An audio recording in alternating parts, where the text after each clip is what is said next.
Good morning dear. आज हमारा drug receptor agonist agonist agonist and antagonist.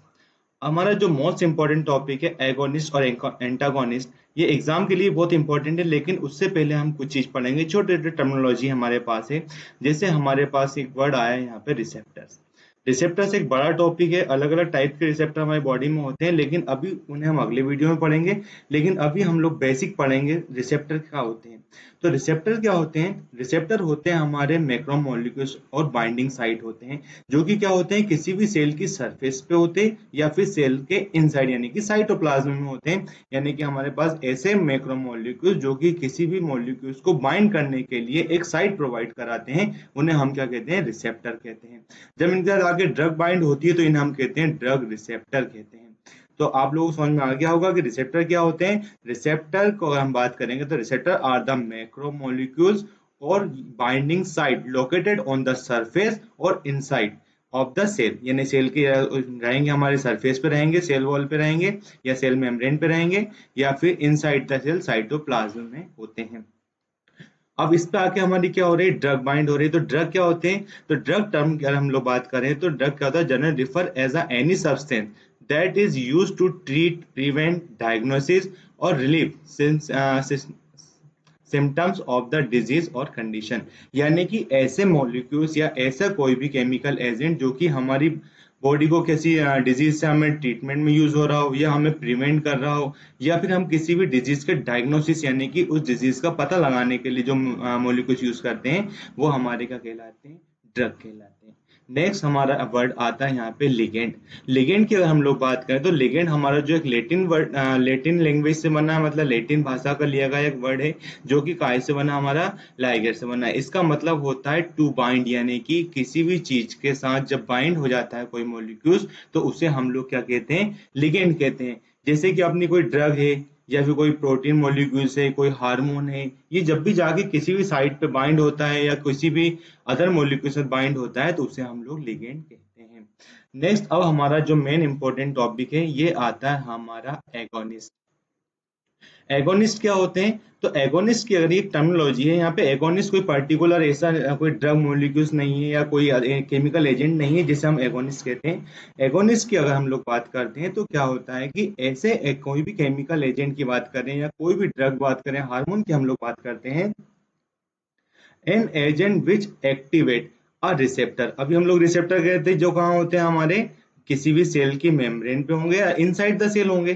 तो इस जो रिसेप्टर है इससे आके कोई भी मॉलिक्यूल्स आके बाइंड होता है और उसे एक्टिवेट करता है, उसे हम लोग क्या कहते हैं? एगोनिस्ट कहते हैं। सीधी सी बात समझ में सबको आ गई होगी। क्या कहते हैं हमारे पास यहाँ पे कि ऐसा कोई भी मॉलिक्यूल्स जो कि रिसेप्टर के साथ आके बाइंड हो रहा है और बाइंड होने के साथ उससे क्या कर रहा है? फिजियोलॉजिकली एक्टिव कर रहा है, यानी कि उससे हमें कोई रिस्पॉन्स लेना है, उसे एक्टिवेट कर रहा है, उसी को अपन लोग क्या कहते हैं यहाँ पे? उसे हम एगोनिस्ट कहते हैं। एगोनिस्ट की बात करें तो एगोनिस्ट हमारे 3 टाइप्स के यहाँ पे दिए गए हैं। अब यहाँ पे बात हो रही है जो एक्टिवेट कर रहा है जिससे हमारा रिस्पॉन्स आ रहा है उसी को अपन एगोनिस्ट कह रहे हैं। एक होता है फुल एगोनिस्ट, यानी कि bind to the receptor and produce a maximal response. यानी कि जब भी कोई मॉलिक्यूल्स आके हमारे रिसेप्टर के साथ बाइंड होता है, बाइंड होने के बाद उसे एक्टिवेट करता है तो फुली एक्टिवेट करेगा और जो मैक्सिमम रिस्पॉन्स है वो उसे मिलता है, उसे अपन बोलते हैं फुल एगोनिस्ट। दूसरा होता है हमारा पार्शियल एगोनिस्ट। पार्शियल एगोनिस्ट का मतलब क्या होता है कि जो भी हमारा कोई भी एजेंट है, कोई ड्रग है, कोई हार्मोन है, कोई प्रोटीन है जो कि आगे हमें रिसेप्टर से बाइंड तो हो रहा है लेकिन क्या हो रहा है? उसमें प्रॉपर फिट नहीं हो पाता है। और जब उसके प्रॉपरली उसके साथ बाइंड नहीं हो पाएगा यानी कुछ जगह उसमें रह जाती है या फिर उसे प्रॉपरली फुली एक्टिवेट नहीं कर पाता, जिससे क्या होता है? मैक्सिमम रिस्पॉन्स को नहीं ले सकते, मतलब जो कि रिस्पॉन्स आना था वो रिस्पॉन्स नहीं आ पाता है, मतलब जो मैक्सिमम रिस्पॉन्स है उससे थोड़ा कम रिस्पॉन्स होता है, इसीलिए उसे कहते हैं अपन पार्शियल एगोनिस्ट कहते हैं। नंबर 3 पे आता है हमारा इनवर्स एगोनिस्ट। इनवर्स एगोनिस्ट का मतलब समझिए, इनवर्स मतलब क्या होता है? अपोजिट। यानी कि जैसे हमें कोई रिस्पॉन्स चाहिए था, आपका सिर दर्द हो रहा है, आप कोई ड्रग ले रहे हैं जो कि आपका क्या होगा? पेन किलर का काम करना चाहिए। आपको हेडेक है, आपके हेडेक में आपको रिलीफ मिलना चाहिए, लेकिन अब क्या हो? जैसे आपने कोई ड्रग लेते हैं और जैसे आपने इस ड्रग को ली तो आपका हेडेक और बढ़ गया। मतलब हमें रिस्पॉन्स चाहिए था कि हमें रिलीफ हो, पेन में रिलीफ मिलना चाहिए, एनाल्जेसिक इफेक्ट चाहिए था, लेकिन जब आप कोई ड्रग लेते हैं और ड्रग के साथ आपने ड्रग ली और आपको उसके साथ अदर इफेक्ट मिल गया और आपका हेडेक बढ़ जाता है, मतलब अपोजिट डायरेक्शन में आपको उसका रिस्पॉन्स मिलता है, इसे बोलते हैं अपन इनवर्स एगोनिस्ट। यानी कि क्या रहेगा, ये भी आएगा अपने रिसेप्टर के साथ, ड्रग मॉलिक्यूल्स आता है, रिसेप्टर के साथ बाइंड होता है और बाइंड होने के साथ उसे एक्टिवेट भी करता है, लेकिन उसका रिस्पॉन्स अपोजिट होता है, यानी कि जो रिस्पॉन्स हमें चाहिए था वो नहीं मिलता, उसे हम क्या कहते हैं, इनवर्स एगोनिस्ट कहते हैं। नेक्स्ट अपन बात करते हैं, एक टॉपिक हमारा एगोनिस्ट हुआ। अब एगोनिस्ट का अपोजिट वर्ड देखा जाए, यानी कि इसको मतलब जैसे कोई हमारा एक्टिवेट कर रहा था, तो अब ऐसे मॉलिक्यूल्स जो कि आके रिसेप्टर के साथ बाइंड होते हैं और बाइंड होने के साथ उसे ब्लॉक करते हैं, उन्हें हम कहते हैं एंटागोनिस्ट। यानी कि an antagonist is an a contact of pharmacology and physiology is substance that bind a receptor। क्या हो रहा है यहाँ भी, जैसे हमारा एगोनिस्ट आके रिसेप्टर के साथ बाइंड हो रहा था, ऐसे एंटागोनिस्ट भी आते हैं और ये आके हमारे साथ क्या होते हैं, आएंगे और हमारे रिसेप्टर के साथ आके बाइंड हो जाएंगे। बट एक वर्ड यहाँ लिखा हुआ है, but does not activate it, लेकिन ये इसे एक्टिवेट नहीं करते हैं। यानी कि ना तो उसे एक्टिवेट करेंगे ना उसे डीएक्टिवेट करेंगे, केवल आके उसे ब्लॉक कर देते हैं, जिससे क्या होगा कि कोई भी एगोनिस्ट आके उससे अगर बाइंड होगा तो हमारा रिसेप्टर एक्टिवेट होगा, हमें रिस्पॉन्स मिलेगा। लेकिन इन्होंने क्या करा, जाके जो कुर्सी खाली थी उस चेयर पे गए और जाके बैठ गए, जिससे क्या हो गया, अब उस चेयर पे एगोनिस्ट नहीं बैठ सकता, केवल एंटागोनिस्ट बैठा। तो एंटागोनिस्ट कोई रिस्पॉन्स भी नहीं दे रहा है, उसे एक्टिवेट भी नहीं कर रहा है, केवल उसे ब्लॉक कर रहा है, जिससे क्या हुआ, उसने उस साइड को कवर कर लिया। अब यहाँ पे साइड कवर हो गई तो एगोनिस्ट को वहां आके आके बाइंड होने की जगह नहीं मिलती है, जिससे क्या होता है, रिसेप्टर एक्टिवेट नहीं होता है और हमारी बॉडी में किसी भी ड्रग का रिस्पॉन्स नहीं मिलता है। तो ऐसे मॉलिक्यूल्स जो आएंगे और रिसेप्टर के साथ आके बाइंड होते हैं और उसे ब्लॉक करते हैं और उसे एक्टिवेट भी नहीं करते हैं, जिससे हमारी ड्रग मॉलिक्यूल्स का हमें रिस्पॉन्स नहीं मिलता, उन्हें हम एंटागोनिस्ट कहते हैं। अब एंटागोनिस्ट में हमने देखा है टू टाइप से हमारे पास होते हैं, एक होता है कॉम्पिटेटिव।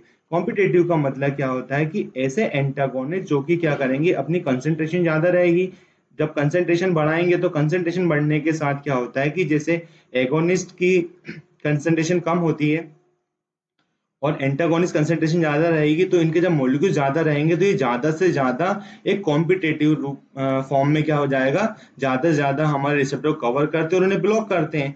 तो जब एंटागोनिस्ट और एगोनिस्ट दोनों साथ रहेंगे तो ये कॉम्पिटेटिव फॉर्म में जाएंगे और जाके उन रिसेप्टर को ऑक्यूपाई करते हैं, उनको बाइंड करते हैं, इसी को अपन क्या कहते हैं, कॉम्पिटेटिव एंटागोनिस्ट कहते हैं। नेक्स्ट अपना आता है यहाँ पे, ये हमारे पास क्या रहेंगे, जो नॉन कॉम्पिटेटिव, इनमें ऐसा कोई कंसंट्रेशन का कोई रोल नहीं होता। जैसे कोई अगर हमारा मॉलिक्यूल जाता है और जाके जैसे एगोनिस्ट है और रिसेप्टर के साथ जाके बाइंड हुआ, उसे एक्टिवेट किया, उसी की अदर साइड पे कोई जाके हमारा, इसमें कॉम्पिटेटिव वाला पार्ट नहीं है, क्योंकि कॉम्पिटेटिव मतलब जो पहले आ गया उसने जाके रिसेप्टर कवर किया। यह इसमें जो नॉन कॉम्पिटेटिव एंटागोनिस्ट होते हैं, जब कोई हमारा अगर एगोनिस्ट रिसेप्टर के साथ जाके बाइंड हो गया, उसे एक्टिवेट किया, लेकिन ये क्या करेंगे, किसी अदर साइड पे जाके बाइंड हो जाएंगे और जाके उसे फिर से इनएक्टिव कर देते हैं और ड्रग रिस्पॉन्स हमें नहीं मिलता। ये एंटागोनिस्ट थ्योरी है।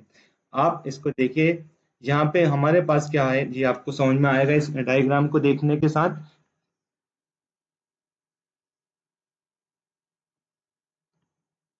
ये डायग्राम आप देखिए यहाँ पे, आप जैसे हमारे पास ये ड्रग मॉलिक्यूल्स हैं और ड्रग मॉलिक्यूल्स के साथ हमारा रिसेप्टर है। यहाँ पे हमारा ड्रग मॉलिक्यूल्स आया और ये हमारा रिसेप्टर, ड्रग मॉलिक्यूल्स आके रिसेप्टर के साथ आके यहाँ बाइंड होता है और यहाँ पे एक कॉम्प्लेक्स बनाता है, जिससे हम लोग बोलते हैं ड्रग रिसेप्टर कॉम्प्लेक्स।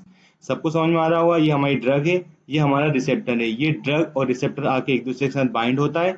बाइंड होने के साथ यदि ये इसे आके एक्टिवेट करता है, तो एक्टिवेट करता है तो ये एगोनिस्ट है, और यदि ये इसके साथ आके बाइंड होता है और इसे एक्टिवेट नहीं करता है, यानी कि नॉन एक्टिवेट, इसे ब्लॉक कर रहा है और इसका रिस्पॉन्स भी हम नहीं ले पा रहे हैं, तो इसे हम एंटागोनिस्ट कहते हैं। तो डियर स्टूडेंट, आपको समझ में आ गया होगा। आज का वीडियो हमारा बहुत ही शॉर्ट वीडियो था। इसमें आपको एगोनिस्ट, एंटागोनिस्ट, ड्रग, लिगेंड और रिसेप्टर क्या होता है यह हम आपने को बता दिया है। इसके साथ ही जो हमारे अगले वीडियो आएगा उसमें हम आपको रिसेप्टर को डिटेल में पढ़ाएंगे, क्योंकि रिसेप्टर एक बहुत इंपॉर्टेंट टॉपिक है फार्माकोलॉजी फर्स्ट सेम वालों के लिए, क्योंकि ये सारे टॉपिक एग्जाम में भी आते हैं और एनी अदर एग्जाम, जैसे आप कोई कॉम्पिटिटिव एग्जाम की तैयारी कर रहे हैं, जैसे कि आप लोग जीपेट वगैरह देना चाहेंगे, तो उसमें भी आपको इसका बेनिफिट मिलेगा और ये बहुत ही अच्छा टॉपिक है। तो जब तक के लिए आप बिल्कुल पढ़ते रहिए, और अगर कोई मन में डाउट है तो आप हमारे कमेंट्स बॉक्स में कमेंट्स करके जरूर बताइएगा। और ऐसा कोई टॉपिक जिसका आपको अभी तक कहीं नोट्स प्रोवाइड नहीं हो पा रहे हैं, या फिर आप उसे अलग से कोई टॉपिक पढ़ना चाहते हैं, तो जरूर कमेंट बॉक्स में कमेंट करके बताइएगा। हम उस पर भी एक विशेष टॉपिक बनाने की कोशिश करेंगे और आपको फुली सेटिस्फेक्शन पढ़ाई के साथ मिलेगा। तब तक के लिए आप पढ़िए, मस्त रहिए, खुश रहिए। Thank you.